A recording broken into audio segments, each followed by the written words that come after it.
Hello friends, कैसे आप सब। Biology by M Nishad YouTube channel पर आप सभी का स्वागत है। आज हम इस वीडियो में डिस्कस करेंगे टीजीटी बायोलॉजी के सिलेबस से फाइलम पोरीफेरा के जनरल कैरेक्टर्स, क्लासिफिकेशन और उसके कैनाल सिस्टम के बारे में। मीन्स फाइलम पोरीफेरा के अंतर्गत आने वाले जो एनिमल होते हैं उनमें पाए जाने वाले कैनाल सिस्टम के बारे में, वाटर कैनाल सिस्टम के बारे में। तो आइए शुरू करते हैं। इसमें फाइलम पोरीफेरा, ये पोरीफेरा शब्द दो ग्रीक वर्ड से या दो ग्रीक शब्द से मिलकर के बना हुआ है। एक है पोरस और दूसरा होता है फेरस। पोरस मीन्स होता है पोर्स या छिद्र, और फेरस मीन्स होता है बियरिंग। मीन्स ऐसे एनिमल पोरीफेरा के अंतर्गत रखे हैं गए हैं जिनमें जो कि पोर बियरिंग एनिमल होते हैं। मीन्स छिद्र धारण करने वाले एनिमल पोरीफेरा फाइलम के अंतर्गत रखे गए हैं। और ऐसे स्पंज को कहा जाता है स्पंज। तो आइए शुरू करते हैं। पॉइंट है first, study of Porifera. Porifera की स्टडी को पैराजोलॉजी कहा जाता है। मीन्स पोरीफेरा की स्टडी जो है वो पैराजोलॉजी कहलाती है। नेक्स्ट है animal nature of sponge described by John Ellis. जो स्पंज का एनिमल नेचर है वो डिस्क्राइब किया गया था जॉन एलिस के द्वारा। जॉन एलिस ने पहली बार स्पंज के एनिमल नेचर के बारे में बताया था। Next term Porifera was given by Robert grant. जो ये शब्द पोरीफेरा है या टर्म पोरीफेरा है, इसको पहली बार दिया था रॉबर्ट ग्रांट ने, या रॉबर्ट ग्रांट ने पोरीफेरा टर्म दिया था। नेक्स्ट है इनमें बॉडी ऑर्गेनाइजेशन ए सेलुलर ग्रेड का होता है।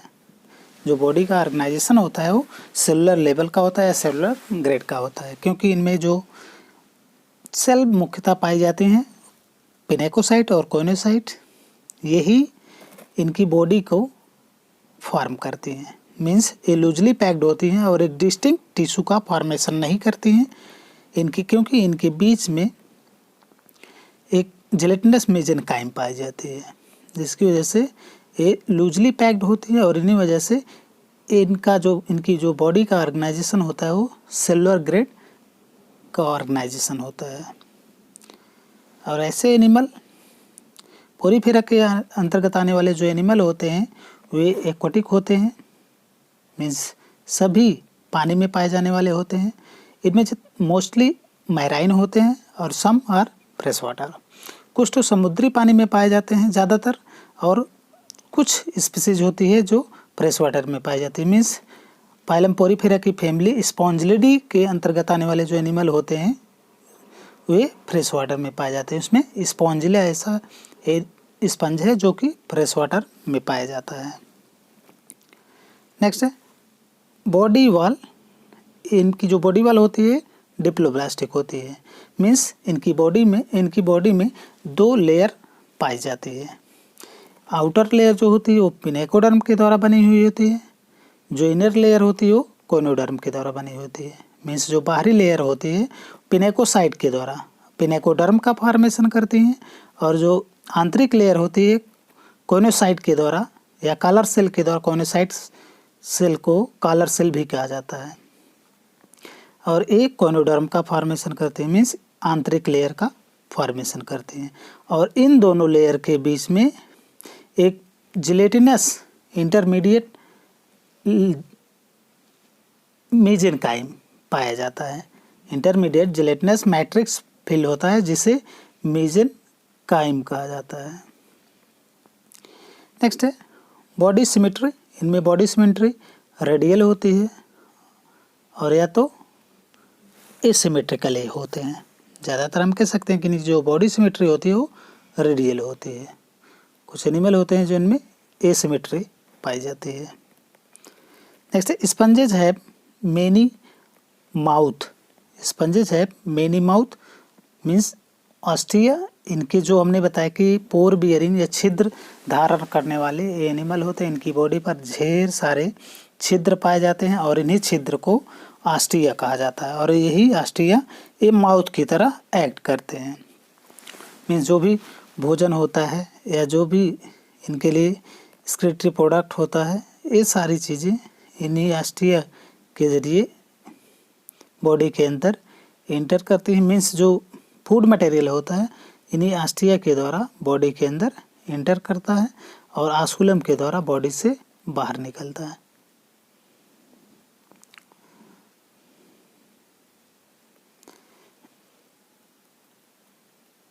Sponges have many mouth and one exist osculum. Sponges में ढेर सारे छिद्र पाए जाते हैं और इन छिद्र को अस्टिया कहा जाता है और इन्हीं अस्टिया माउथ की तरह एक्ट करते हैं।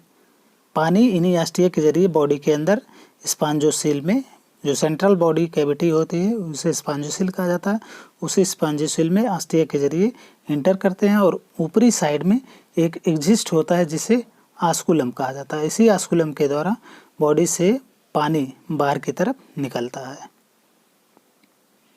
नेक्स्ट है बॉडी कैविटी। इनकी जो बॉडी कैविटी होती है जैसे कि मैंने बताया स्पॉन्जोसील कहलाती है। जो सेंट्रल बॉडी कैविटी होती है स्पॉन्जोसील कहलाती है। इन्हीं बॉडी में हम कह सकते हैं कि एक तरीके का ये स्ट्रक्चर समझ लीजिए। वैसे नॉर्मली ये ढेर सारे पोर इनकी साइड से बॉडी के ऊपर पाए जाते हैं। ये जो बीच की कैविटी होती है यही स्पॉन्जोसील होती है और ये ऊपरी जो ओपनिंग होती है इसी को आस्कुलम कहा जाता है। तो पानी अस्टिया के जरिए इंटर करता है, स्पॉन्जोसील में पहुंचता है और स्पॉन्जोसील से अस्टिया के आस्कुलम के द्वारा बॉडी से बाहर निकलता है। और इस स्पॉन्जोसील को पैरागैस्ट्रिक कैविटी भी कहा जाता है। नेक्स्ट है वाटर कैनाल सिस्टम। इनमें water canal system Porifera phylum के अंतर्गत आने वाले जो एनिमल होते हैं इनमें वाटर कैनाल सिस्टम पाया जाता है। पानी एक तरीके से पानी के बहाव के लिए एक सिस्टम पाया जाता है जिसे वाटर कैनाल सिस्टम कहा जाता है। ये फाइलम पोरीफेरा का यूनिक कैरेक्टर है और किसी फाइलम में ये वाटर कैनाल सिस्टम नहीं पाया जाता है। जबकि एक वाटर वैस्कुलर सिस्टम होता है जो कि फाइलम इकाइनोडर्मेटा के अंतर्गत आने वाले जो एनिमल होते हैं उनमें पाया जाता है। तो water canal system most important है। वाटर कैनाल सिस्टम और water vascular system. Water canal system जो होता है वो पाया जाता है कहाँ पर? फाइलम पोरीफेरा के अंतर्गत आने वाले एनिमल में। और जबकि जो वाटर वैस्कुलर सिस्टम होता है वो फाइलम इकाइनोडर्मेटा के अंतर्गत आने वाले जो एनिमल होते हैं उनमें पाया जाता है। तो जो स्पंजेज होते हैं उनमें वाटर कैनाल सिस्टम 3 प्रकार का होता है। एक होता है स्कॉन टाइप, दूसरा होता है साइकान टाइप और तीसरा होता है ल्यूकॉन टाइप। जो स्कॉन टाइप कैनाल सिस्टम होता है, वाटर कैनाल सिस्टम होता है, वो ल्यूकोसोलेनियम में पाया जाता है।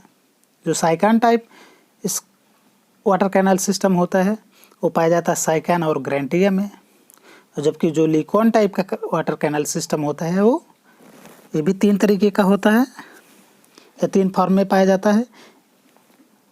ल्यूकॉन टाइप का एक है यूरिपाइलस टाइप। यूरिपाइलस टाइप का जो वाटर कैनाल सिस्टम होता है ल्यूकॉन का ही एक फॉर्म है जो प्लेकिना में पाया जाता है।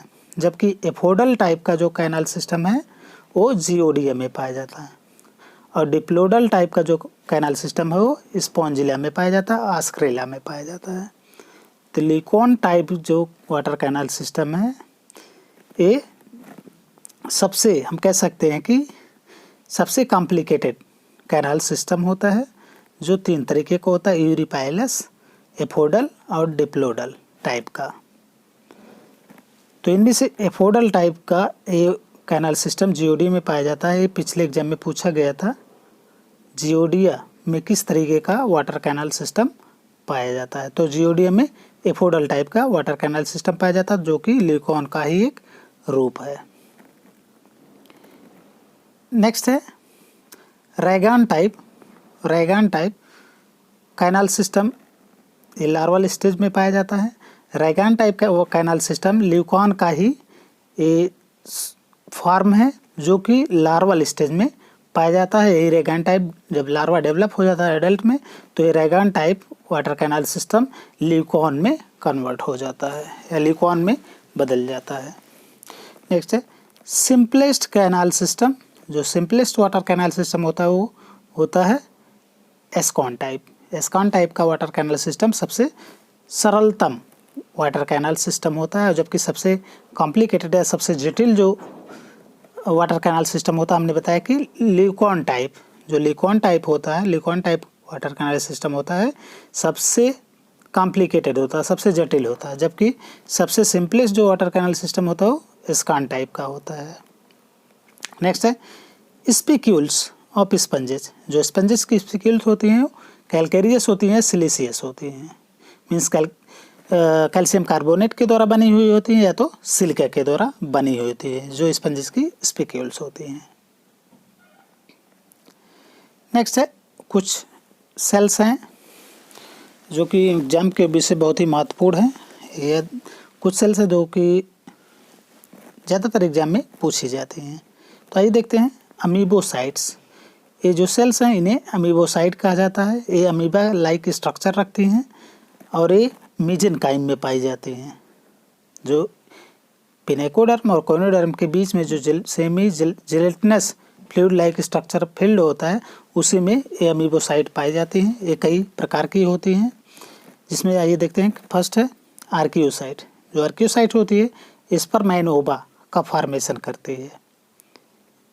स्पर्म मेल मीन्स हम कह सकते हैं गैमेट का फॉर्मेशन करती है, मेल एंड फीमेल गैमेट का। और इनमें टोटीपोटेंट होती है, मीन्स इनके अंदर एक कैपेसिटी होती है कि ढेर सारी सेल जिस तरीके की भी सेल की रिक्वायरमेंट होती है उसको ये फॉर्म कर देती हैं, और ऐसी कैपेसिटी रखने वाले सेल को टोटीपोटेंट कहा जाता है। तो आर्कियोसाइट जो होती है टोटीपोटेंट होती है। नेक्स्ट सेल है क्रोमोसाइट। क्रोमोसाइट एक पिगमेंट का निर्धारण करती है, पिगमेंट को डिटरमाइन करती है। मीन्स इस क्रोमोसाइट की वजह से ये जो स्पंजेज होते हैं उनको कलर प्रोवाइड होता है। नेक्स्ट है थीसोसाइट। थीसोसाइट सेल जो होती हैं फूड स्टोरेज का काम करती हैं। मीन्स हम कह सकते हैं कि ये रिजर्व फूड मटेरियल को स्टोर करती हैं। थीसोसाइट रिजर्व फूड मटेरियल को ये स्टोर करती हैं। नेक्स्ट है मायोसाइट। मायोसाइट जो सेल्स हैं regulate water entering through Austria. Means Austria के द्वारा जो पानी वाटर कैनाल सिस्टम में इंटर करता है उसको रेगुलेट करती हैं कौन सी सेल? Myocyte cell. तो थीसोसाइट और मायोसाइट ये मोस्ट इम्पॉर्टेंट हैं। जो थीसोसाइट है वो रिजर्व फूड मटेरियल को स्टोर करती है, जो मायोसाइट है वो वाटर की एंटरिंग को रेगुलेट करती है आस्ट्रिया के थ्रू। नेक्स्ट है स्क्लेरोब्लास्ट। स्क्लेरोब्लास्ट जो है ये स्पिक्यूल्स का फॉर्मेशन करते हैं। ये सिलिकोब्लास्ट एंड कैल्कोब्लास्ट के जरिए स्पिक्यूल्स का फॉर्मेशन करते हैं। नेक्स्ट है ग्लैंड सेल्स। ग्लैंड सेल्स ये प्रोड्यूस करती हैं एडेसिव सब्सटेंस।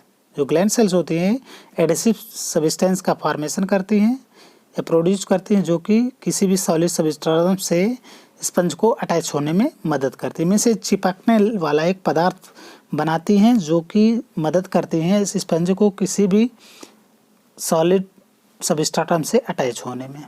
नेक्स्ट है कॉलोनोसाइट सेल्स। कॉलोनोसाइट सेल्स ये एक्ट होती हैं कनेक्टिव टिश्यूज की तरह वर्क करती है। मीन्स एक सिनेक्टियल नेटवर्क का फॉर्मेशन करती हैं कॉलोनोसाइट सेल। नेक्स्ट है इनमें न्यूट्रिशन। इनमें होलोजोइक टाइप का होता है। होलोजोइक टाइप का न्यूट्रिशन ऐसा न्यूट्रिशन कहलाता है जिनमें solid semi solid food material direct mouth में इंटर करता है। ऐसे न्यूट्रिशन को होलोजोइक न्यूट्रिशन कहा जाता है। तो इनमें जो स्पंजेस होते हैं फाइलम पोरिफेरा के अंतर्गत आने वाले जो एनिमल होते हैं उनमें जो न्यूट्रिशन होता है वो होलोजोइक टाइप का होता है। डाइजेशन इनमें इंट्रासेलुलर होता है। इनमें जो डाइजेशन होता है वो इंट्रासेलुलर होता है। और ये डाइजेशन कहाँ होता है? कोइनोसाइट सेल में या कॉलर सेल में। कुछ भोजन कोइनोसाइट सेल या कॉलर सेल में डाइजेस्ट होते हैं और कुछ अमीबोसाइट सेल में होते हैं। तो इसी वजह से जो डाइजेशन होता है वो इंट्रासेलुलर होता है, क्योंकि जो फूड का डाइजेशन है वो सेल के अंदर हो रहा है। एक्सक्रीशन इनमें जो एक्सक्रीटरी प्रोडक्ट होता है, एक्सक्रीशन जो होता है ये अमोनिया का करते हैं। जो इनका एक्सक्रीटरी प्रोडक्ट होता है वो अमोनिया होता है, जिसकी वजह से ऐसे एनिमल जो अमोनिया को एक्सक्रीट करते हैं ऐसे एनिमल को अमोनोटैलिक एनिमल कहा जाता है। नेक्स्ट है मोस्टली स्पंजेज आर हर्माफ्रोडाइट, ज़्यादातर जो स्पंजेज होते हैं वे हर्माफ्रोडाइट होते हैं, मीन्स मोनोइसियस होते हैं। ऐसे एनिमल जिनकी एक ही बॉडी में मेल और फीमेल दोनों रिप्रोडक्टिव ऑर्गन पाए जाते हैं, ऐसे एनिमल को मोनोइसियस या हर्माफ्रोडाइट एनिमल कहा जाता है। तो जो स्पंजेज होते हैं वो ज़्यादातर हर्माफ्रोडाइट होते हैं। जैसे फर्टिलाइजेशन इनमें इंटरनल होता है, मीन्स मेल और फीमेल गैमेट का फर्टिलाइजेशन होता है, जो फर्टिलाइज होते हैं वे बॉडी के अंदर ही होते हैं। इनमें रिप्रोडक्शन सेक्सुअल टाइप का होता है और एसेक्सुअल टाइप का होता है। सेक्सुअल स्पर्म एंड ओवा के द्वारा होता है, जो कि स्पर्म एंड ओवा आर्क्योसाइट सेल के द्वारा फॉर्म होती हैं, जिनके जरिए सेक्सुअल रिप्रोडक्शन होता है। जबकि एसेक्सुअल रिप्रोडक्शन बडिंग और जेम्यूल्स के द्वारा होता है। जो एसेक्सुअल रिप्रोडक्शन होता है वो बडिंग के द्वारा और जेम्यूल के द्वारा होता है। जो जेम्यूल्स होती हैं ये आर्क्योसाइट सेल्स ढेर सारी, जब अनफेवरेबल कंडीशन होती है तो ढेर सारी आर्क्योसाइट सेल्स इकट्ठा होकर के एक बॉल लाइक स्ट्रक्चर का फॉर्मेशन कर देती हैं, उसी को हम जेम्यूल कहते हैं। तो जेम्यूल्स जब ये फेवरेबल कंडीशन पाते हैं तो फिर जेम्यूल से ही बडिंग के रूप में निकलना चालू हो जाता है और नए स्पंज का फॉर्मेशन कर देता है। नेक्स्ट है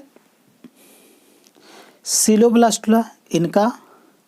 इनमें हालोब्लास्टुला होता है और ये फॉर्म हो जाता है पैरेन्काइमुला लार्वा के रूप में। और ये पैरेन्काइमुला लार्वा और सीलोब्लास्टुला ल्यूकोसोलोनिया में फॉर्म होते हैं। ल्यूकोसोलोनिया का जो हालोब्लास्टुला होता है उसे सीलोब्लास्टुला कहा जाता है और इसका जो लार्वा होता है उसे पैरेन्काइमुला लार्वा कहा जाता है। जबकि जो साइकान होता है उसका जो हालोब्लास्टुला होता है वो होता है स्टोमोब्लास्टुला और जो इसका लार्वा होता है वो होता है एम्फीब्लास्टुला। या कह सकते हैं कि इनमें पैरेन्काइमुला और एम्फीब्लास्टुला लार्वा का फॉर्मेशन होता है जो स्पंजेज होते हैं। फाइलम पोरिफेरा के अंतर्गत आने वाले जो एनिमल होते हैं उनमें दो तरीके के लार्वा का फॉर्मेशन होता है, मीन्स या तो पैरेन्काइमुला का फॉर्मेशन होता है या तो एम्फीब्लास्टुला लार्वा का फॉर्मेशन होता है। और इनमें दो हालोब्लास्टुला लार्वा का भी फॉर्मेशन होता है। ये मोस्ट इंपॉर्टेंट है। सीलोब्लास्टुला ये ल्यूकोसोलोनिया में फॉर्म होता है और स्टोमोब्लास्टुला जो होता है वो साइकान में फॉर्म होता है। नेक्स्ट है क्लासिफिकेशन, फाइलम पोरिफेरा के क्लासिफिकेशन। तो phylum Porifera A classified on the basis of skeleton system. Phylum Porifera का क्लासिफिकेशन स्केलेटन के बेस पर किया गया है, स्केलेटन सिस्टम के बेस पर किया गया है। इनमें फाइलम पोरिफेरा को 3 क्लास में क्लासिफाइड किया गया है। जो फर्स्ट क्लास है वो कैलकेरिया है और कैलकेरिया के अंतर्गत आने वाले जो एनिमल हैं उनकी बॉडी का स्केलेटन कैल्शियम कार्बोनेट के द्वारा बना हुआ होता है। और इसके अंतर्गत आने वाला जो एनिमल है ल्यूकोसोलोनिया है, साइकान है, ग्रैंटिया है। साइकान को कॉमन नेम क्राउन स्पंज या अर्न स्पंज के नाम से जाना जाता है। ये मोस्ट इंपॉर्टेंट है। साइकान का जो कॉमन नेम है क्राउन स्पंज या अर्न स्पंज के नाम से जाना जाता है। सेकेंड क्लास है हाइलोस्पोंजिया। हाइलोस्पोंजिया के अंतर्गत आने वाले जो एनिमल होते हैं उनकी बॉडी का स्केलेटन सिल्किया के द्वारा बना हुआ होता है। और इसके अंतर्गत आने वाले जो एनिमल होते हैं इनमें यूप्लेक्टला होता है, हाइलोनीमा होता है और फेरोनीमा होता है। जो यूप्लेक्टला है इसका कॉमन नेम है वीनस फ्लावर बास्केट। ये भी मोस्ट इंपॉर्टेंट है, एग्जाम में पूछा जाता है। वीनस फ्लावर ऑफ बास्केट ये जापान में शादियों में गिफ्ट में के रूप में दिया जाता है यूप्लेक्टला को, जिसे common name Venus flower basket के नाम से जाना जाता है। और हाइलोनीमा को कॉमन नेम ग्लास रोप स्पंज के नाम से जाना जाता है हाइलोनीमा को। और फेरोनीमा को बाउल स्पंज के नाम से जाना जाता है। ये भी मोस्ट इंपॉर्टेंट है। फेरोनीमा को बाउल स्पंज कॉमन नेम से जाना जाता है। नेक्स्ट है क्लास डेमोस्पोंजिया। डेमोस्पोंजिया के अंतर्गत आने वाले जो एनिमल होते हैं उनका स्केलेटन स्पॉन्जिन फाइबर के द्वारा बना हुआ होता है। और इस क्लास के अंतर्गत आने वाले जो एनिमल हैं स्पॉन्जिला है, यूस्पोंजिया है, हिप्पोस्पोंजिया है, क्लायोना है। जो स्पॉन्जिला है इसे common name fresh water sponge के नाम से जाना जाता है। ये भी मोस्ट इंपॉर्टेंट है। फ्रेश वाटर कौन सा स्पंज है? स्पॉन्जिला है। यूस्पोंजिया को कॉमन नेम बाथ स्पंज के नाम से जाना जाता है। ये भी मोस्ट इंपॉर्टेंट है। हिप्पोस्पोंजिया को कमर्शियल स्पंज के नाम से जाना जाता है, ये भी बहुत इंपॉर्टेंट है। और क्लायोना को बोरिंग स्पंज के नाम से जाना जाता है, ये भी इम्पोर्टेंट है। और ये पर्ल इंडस्ट्री के लिए बहुत ही हार्मफुल है, ये मोती उत्पादन के लिए बहुत हानिकारक है। ये जो कॉमन नेम है स्पॉन्जिला, यूस्पॉन्जिया, हिप्पोस्पोंजिया और क्लायोना, ये मोस्ट इम्पॉर्टेंट है। इसमें से मैक्सिमम ये चारों एग्जाम में पूछे जाते हैं। Spongilla common name fresh water sponge, Spongia Euspongia bath sponge, Hippospongia commercial sponge, Cliona boring sponge. और ये पर्ल इंडस्ट्री के लिए काफ़ी हानिकारक है। तो इस तरीके से आज की वीडियो में हमने फाइलम पोरीफेरा के जनरल कैरेक्टर्स और उसके क्लासिफिकेशन के बारे में डिस्कशन किया। अगर ये डिस्कशन आपको अच्छा लगा तो प्लीज़ वीडियो को लाइक करें, शेयर करें और चैनल को सब्सक्राइब करना ना भूलें। वीडियो को अंत तक देखने के लिए आप सभी का बहुत बहुत धन्यवाद।